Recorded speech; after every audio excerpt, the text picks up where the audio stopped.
Tonight, that unrelenting deep freeze making that drive home dangerous for millions. Look at this. As far south as Houston, a city bus giving up. Couldn't go any further on the sheets of ice. The passengers had to simply get off. All the way to the north, and this firefighter in New Jersey, everything frozen behind him there, and the accidents across more than 24 states tonight.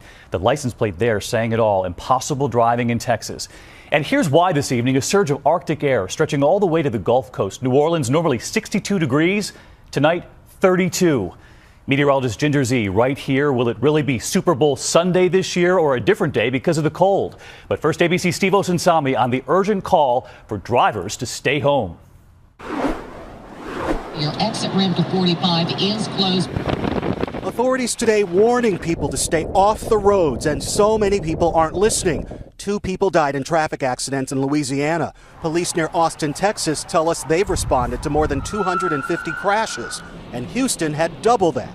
You okay? You're crying. Amy Alexander went out for a run to the grocery store and got into a wreck along the way. You can't control it. You hit a patch of ice and you're gone. That's it. And here's what happened to a Houston police officer helping back up this bus that got stuck on the ice.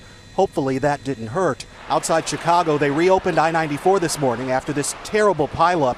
3 people died. Witnesses say it looked like a war zone. The collision was just like boom. It was like louder than a gunshot. It was heartbreaking work for firefighters in Quebec, Canada. So cold they're having to use steam to melt the ice at the scene of this deadly fire at a senior's home. At least 8 people were killed. Dozens are unaccounted for, and they're worried there are still victims inside behind the ice. Every person that's involved in this operation, every partner that's here, people are working very hard. At this burning apartment complex in Nicholasville, Kentucky, I was out there, my jacket half on. the shivering firefighters worked in shifts, moving 14 families to warming shelters. And all of this cold comes as many families are already spending more on fuel to heat their homes. Nearly 6 million Americans who use propane are now paying nearly $1 more a gallon than they did just last week.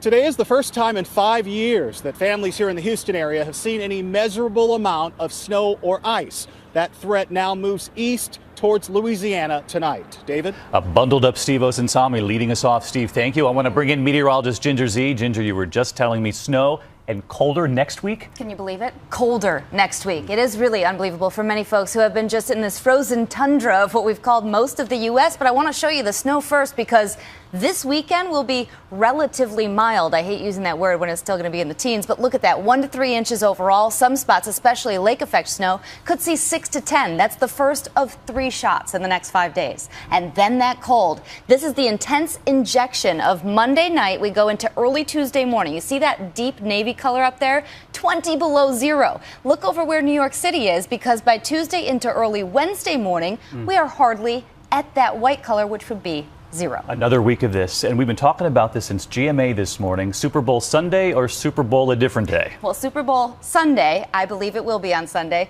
Looks like it's going to be a little more mild, but does that mean in the 20s with snow or rain in the 40s? The models are all over the place right now. We'll have a much better idea by Monday. All right. Ginger, thank you.